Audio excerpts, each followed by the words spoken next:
Welcome to the Travel-Preneur podcast, where we explore innovative travel ideas and experiences. I'm your host, Mega McSwain. Today, we have the pleasure of talking with Justa Lujwangana, the inspiring founder of Curious on Tanzania. Join us as we delve into her journey of showcasing the beauty of Tanzania and creating transformative travel experiences. Hello, Justa. Welcome to the show. Thank you. Thank you so much for having me. Can you share how Curious on Tanzania offers a unique perspective on travel, different from your typical touristic kind of experiences? Oh, wow. So it probably will have to start from my personal journey. As a Tanzanian, I was born and raised in Tanzania. I went to school in Uganda. I also ended up in the US at the age of 12. So from 12 to almost like 18, I was missing my home country. I did not visit it, of course, because I was busy in school and everything, life is happening in between. But when I had the opportunity to go back and visit, it was like, oh my God, it was almost like you're seeing it in a different perspective. And I was like, oh my God, this is amazing. This is beautiful. I came back, started sharing with my friends, and then I was like, okay, my friends were like, nah, what else? They were not ready for it. Then I kind of simmered down, went to college. And then my uncle, who is in the travel industry, kind of came back again and was like, you need to look at Tanzania again. From there, I went back to Tanzania, did the safaris, because before when I was going back home, it was just visiting home, Right. going to relatives, going to the village, and just like having just like a typical Tanzanian experience. But then when I was exposed to like the safaris, like how tourists see it, the beautiful beaches of Zanzibar, the animals, the just Mount Kilimanjaro, and just like all the tourist stuff, I was like, oh my God, I need to tell my friends about it. Came back, shared with my friends. They were like, no, we don't want to see just animals. Like, what else? They kept on saying, what else, what else, what else? And then I had to keep on digging, coming from a place where, yes, it's my home country. But on the other flip side, it's like, I've been in the US for so long where I know more of the US compared to knowing my Sure. country, but they expect me to be an expert in that Right. particular area. So what do I do? It's like either I tell them a lie or I become the expert in the area. I chose, of course, figuring out a way of how to become the expert in the area out of my own curiosities and knowing my friends and everybody else was also interested in wanting to know more about the country and just listening to people and what their interests are, what they want to find out about the country. That's how what makes us special is because like out of my own one curiosities, two, just listening to people and understanding what are they most curious about, what do they want to know more about that particular country. We start from there. We work, figure out, okay, what are you looking for? What do you want? And then I come in, okay, we have this, that. Let's put it together. Let's come in the country. Let's explore. Let's have fun. Let's go out at night. Let's enjoy the nightlife. Let's enjoy the Mount Kilimanjaro in the middle of the day. So it's like all those fun stuff kind of like immersed in it. Right. So out of my own curiosities and just wanting to show people like the best of both worlds between being a local Tanzanian and also being on the tourist side. So I'm combining those two, which gives you like an experiential experience that you'll be able to come on. Now, you clearly have a lot of experience with traveling back there and also being from there the first 12 years of your life. But now, with this company that you have, in what ways do you ensure that your tours authentically represent Tanzanian culture and heritage? Do you have experts on the ground there? I'm sure you've made contacts over the years, people you work with. Yes, definitely. So, of course, currently I'm in New York, but I'll be leaving on Monday to go back to Tanzania. I ended up making it my goal because one of my goals was always to go back home and finding a way to contribute to like my local economy.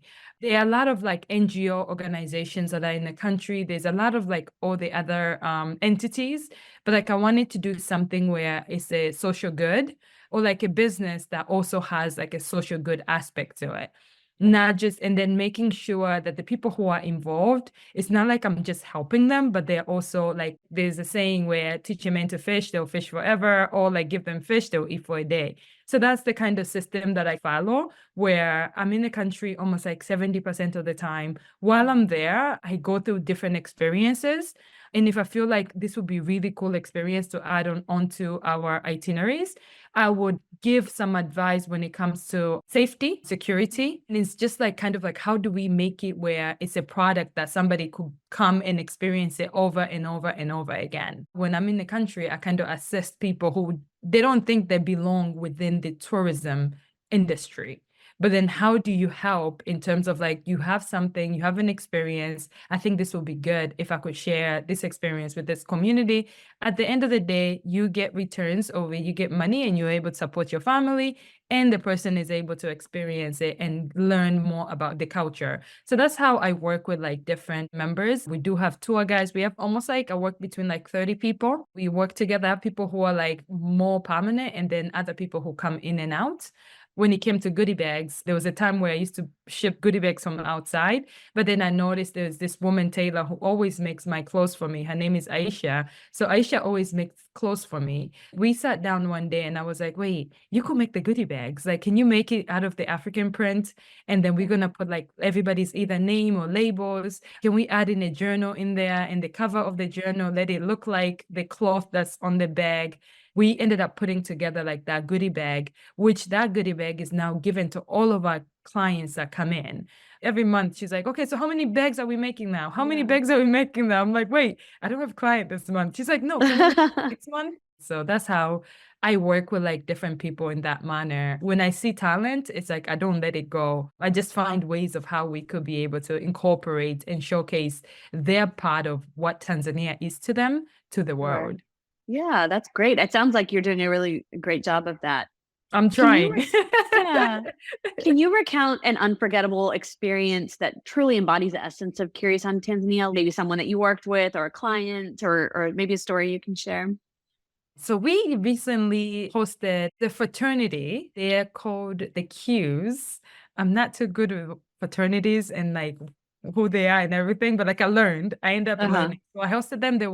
It was them and their wives. So they came 17 of them all together. They came to the middle of the Serengeti. And while they were in the middle of the Serengeti, the Qs have a routine that they do within the fraternity. In the middle of the Serengeti, they started doing that routine. And these are people who are like in their 50s. Yeah.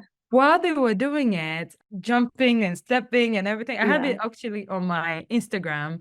And when they were doing it, I just saw this excitement on them. And they were like all smiling and just remembering their days when they were in college and just how much they were having fun. But then they also reflected, they were like, wait, are we in the middle of the Serengeti? Who does this in the middle of the Yeah. Serengeti? Those experiences, like from the clients, when they like literally brings them back in time and then the present time, and then they can't believe where they are, and they're thankful of where they are. But they brought their personality, they brought who they Sure. are, Right. wherever they are, and just realize, are we in the middle of Serengeti? Are we in the Yeah. middle of like the eighth wonder of the world? You Wow. have to sort of Those stop and really moments. soak in that moment because it's that Yes. incredible. Yeah, I know Yes, exactly what you exactly. mean. So, facing the challenge of integrating tourism with community development, how does Curious on Tanzania contribute to the social tourism economy?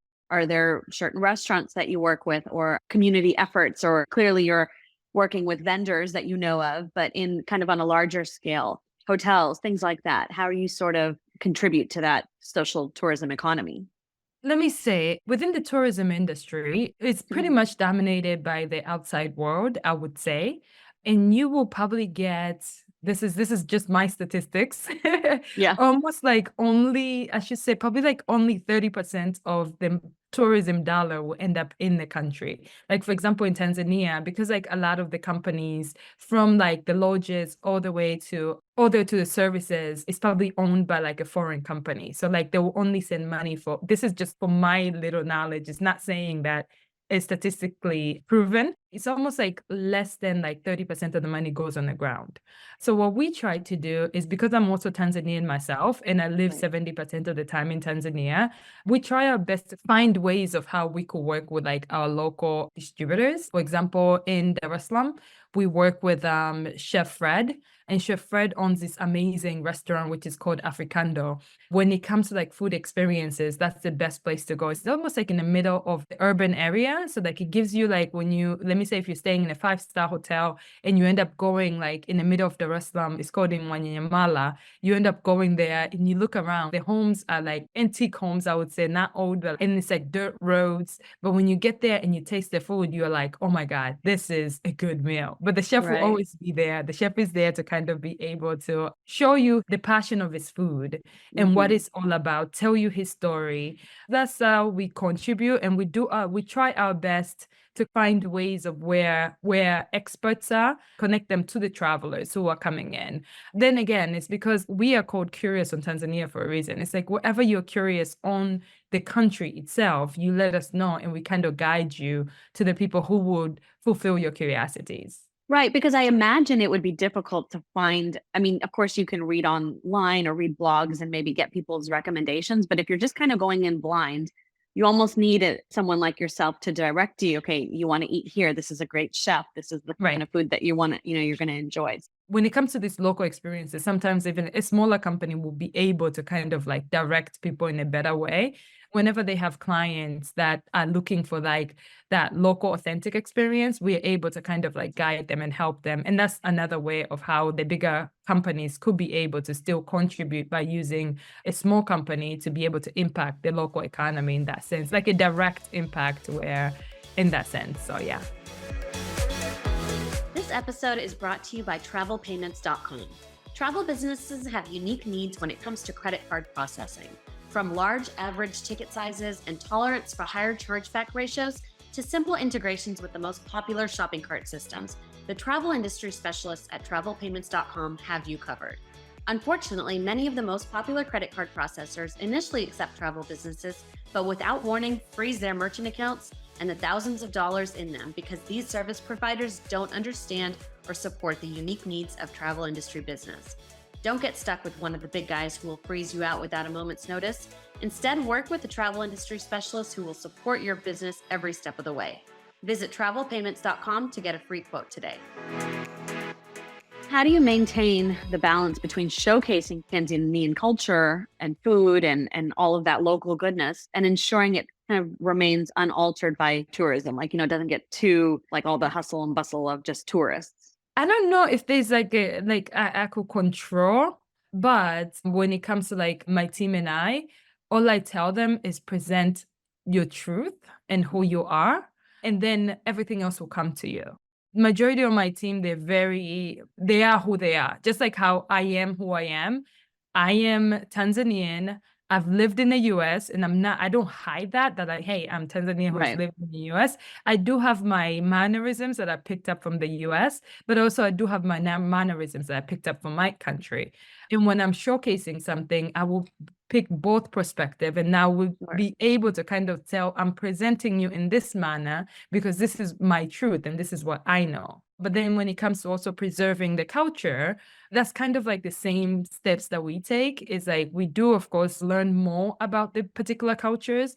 And then, of course, kind of like figuring out ways of how to present it. So we try to get like, if it's like dance, we will work on getting the people from that particular tribe to be able to show Okay. us that particular dance. If it's Right. like culinary experience, we want a chef who actually has more knowledge on that particular experience to be able to share with us the food. If it comes to guiding, we do have like, let me say, for example, in Zanzibar, you have to be a local of Zanzibar and have a local license to be able to guide people around. So I'm not going to get a Okay. guide from the mainland to do the guiding in Zanzibar. I will use Right. a Okay. guide in Zanzibar who has the knowledge and the licenses to be able to give an experience in Zanzibar. So looking ahead into the future, how do you envision the evolution of travel experiences in Tanzania? Are you seeing things kind of change and sort of trends changing there? We need more experiences. I Yeah. think we focus more on safaris in Zanzibar, but like there's more to explore beyond. I know there's a couple companies that have started kind of like going beyond, like creating more experiences. For example, like the air balloon safari, and then there's bush lunches. Zanzibar has a lot of culinary experiences, but like we need more zip lining. We need like all of those, like, America has like so many vast There's so many experiences. options. Yeah. So Yeah. many options. I think for our country, we also need to have those options, but it's also Mhm. an opportunity for an entrepreneur to come in and say, hey, I'm going to have a ziplining company and I'm going Right. to open it, let me say, for example, in Zanzibar, and all the tour operators now please bring all your guests here. There's a lot of room for, like, let me say, when it comes to water sports and experiences, we have boats, but we don't have enough, the yachts and all of that, like that's needed. Even foreign investors who are coming in, the country is open for foreign investments, but also local investments. There's so many creative ways of how we could be able to use the land to be able to support the people who are within the country. Are there any hidden gems or excursions or things that you can share that you think people should know about? With Tanzania, a lot of people visit probably like 5% of Tanzania. Like majority of people have Oh, wow. visited probably like 5 to 10% of Tanzania. And that's like the northern sector with the safaris and then of course Zanzibar. But then the rest of the country, which is 90%, there's a lot of hidden gems. Like if you come to Mhm. my village, when it comes to culture, just being able to kind of learn about the kings and queens. The kingdoms were abolished when we got our independence in the 60s, but you could still be able to come in and learn more about it.